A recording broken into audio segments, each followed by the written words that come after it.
Hi viewers, మనం వచ్చేసి third టర్మ్లో వచ్చేసి second standard Tamil Nadu government Telugu medium మనం చూస్తూ ఉన్నాము.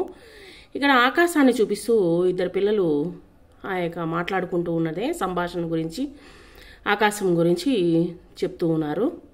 కళ అక్క, ఆకాశంలో నల్లని మేఘాలు కనపడుచున్నవే. లత, ఆకాశంలో నల్లని మేఘాలు కనపడితే వర్షం వస్తుంది.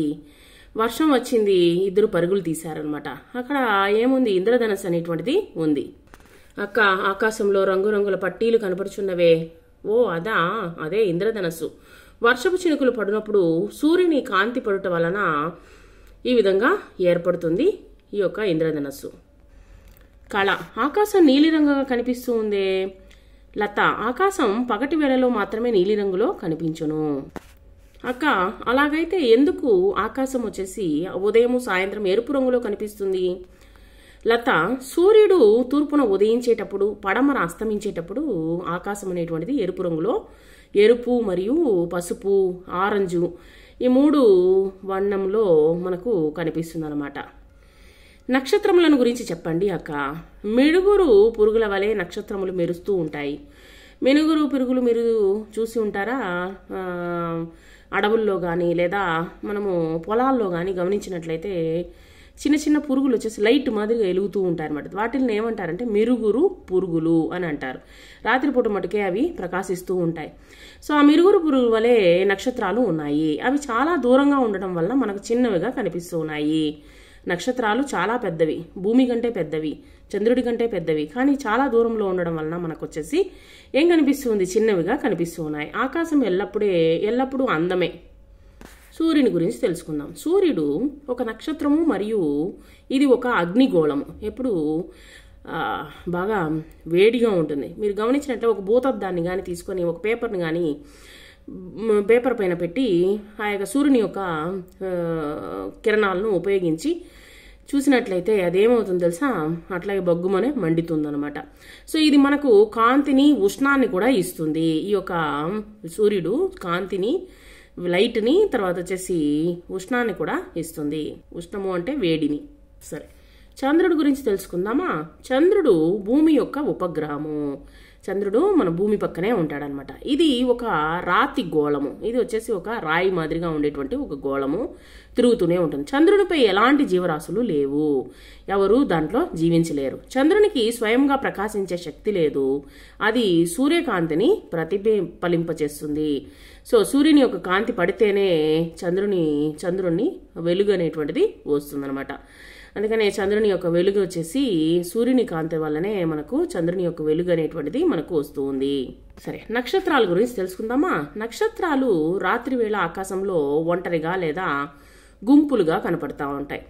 సూర్యకాంతి వలన నక్షత్రములు పగటి వేళ మన కంటికి కనపడట లేదు. మార్నింగ్ వచ్చేసి వెలుతురు ఎక్కువగా ఉండడం వల్ల మనకు వచ్చేసి నక్షత్రాలు అనేటువంటిది కనిపించదు, కానీ అదే చోటే ఉన్నాయన్నమాట నక్షత్రాలు. ఇంద్రధనస్సు గురించి తెలుసుకుందాం. ఇంద్రధనస్సు అంటే ఏంటి? వర్షాకాలంలో సూర్యునికి వ్యతిరేక దిశలో ఆపోజిట్ డైరెక్షన్లో వస్తుందన్నమాట. ఆకాశంలో ఇంద్రధనస్సు అనేటువంటిది ఏర్పడుతుంది. అందులో మనకు 7 రంగులు కనిపిస్తాయి. దాంట్లో ఏం కనిపిస్తాయి? 7 రంగులు కనిపిస్తాయి.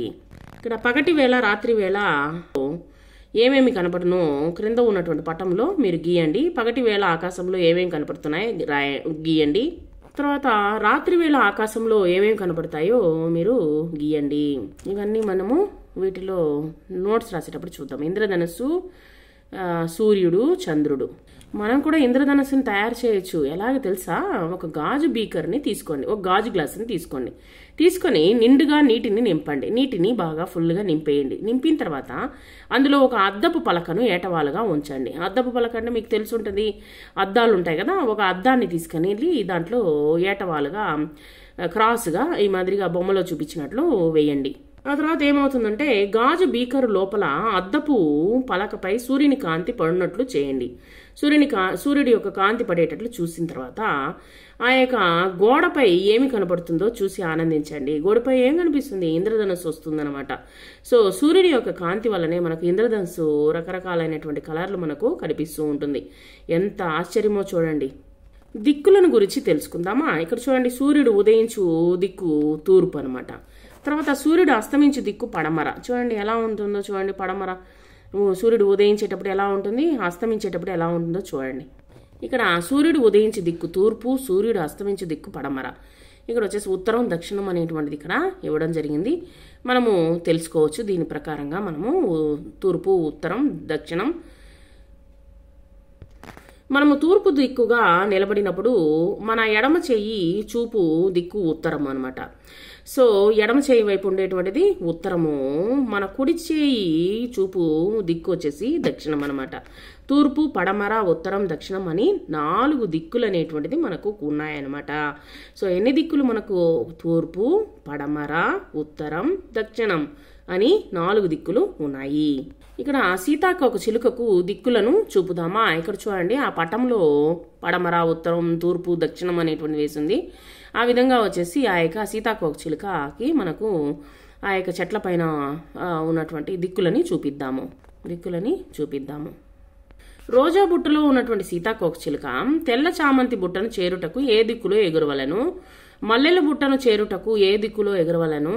తామర బుట్టను చేరుటకు ఏ దిక్కులో ఎగరవలను? సూర్యకాంతి పుష్పపు బుట్టను చేరుటకు ఏ దిక్కులో ఎగరవలను? ఇవన్నీ మనము దిక్కుల గురించి చెప్పేటప్పుడు, నోట్స్ చెప్పేటప్పుడు చూద్దాము. ఇక్కడ చూడండి, ఫాతిమాకు దారి చూపండి. ఇక్కడ చూడండి ఎక్కడెక్కడ ఏమేమి ఉన్నాయి అనేటువంటి మనకు అక్కడ కరెక్ట్గా ఇచ్చినారు. దాని ప్రకారంగా మనము దిక్కులు అనేటువంటి చెప్దాము. ఇక్కడ కొన్ని క్వశ్చన్లు ఇవ్వడం జరిగింది, జస్ట్ చదువుదాము, తర్వాత ఆన్సర్స్ తర్వాత చూద్దాము. ఫాతిమా తన ఇంటి నుండి సంతకు దిక్కులో వెళ్ళవలను. సంత నుండి మనం వీటి గురించి తర్వాత డిస్కస్ చేద్దాము. తర్వాత ఊరిలో ఈ గుర్తులు ఉన్నాయా? మీ ఇంటి ఏ దిక్కులో ఉన్నది? మీ ఇల్లు వచ్చేసి ఏ దిక్కులో ఉన్నది? ఇవన్నీ మనము ఇక్కడ ఇచ్చినటువంటి ప్రకారంగా మనము చూద్దాము. ఇవన్నీ మనము తయారు చేద్దాము. మీ ఇంటికి ఉత్తరాన ఏముంది, దక్షిణాన ఏమున్నది, తూర్పున ఏముంది, పడమర ఏమున్నదో మీరు రాయండి. మీ ఇంటిని మరియు చుట్టుపక్కల ఉన్నటువంటి పరిసరాలను చిత్రీకరించుము. చిత్రించినప్పుడు నోటు పుస్తకం పైభాగంలో ఉత్తర దిక్కుగా అనుకునుము. తర్వాత గ్రంథాలయానికి 4 దిక్కులను కింద కనపడినటువంటి వాటిని గీయండి. ఇక్కడ ఇచ్చినటువంటి తూర్పున వృక్షము, ఉత్తరాన పర్వతము, పడమర ఇల్లు, దక్షిణాన విద్యుత్ స్తంభము. ఈ విధంగా మీరు అందమైనటువంటి పటాన్ని చక్కగా చిత్రాన్ని గీయండి. చూడండి, సైనిక వీరులు దట్టమైనటువంటి అడవిలో ఉన్నప్పుడు దిక్కులను ఏ విధంగా తెలుసుకుంటారు?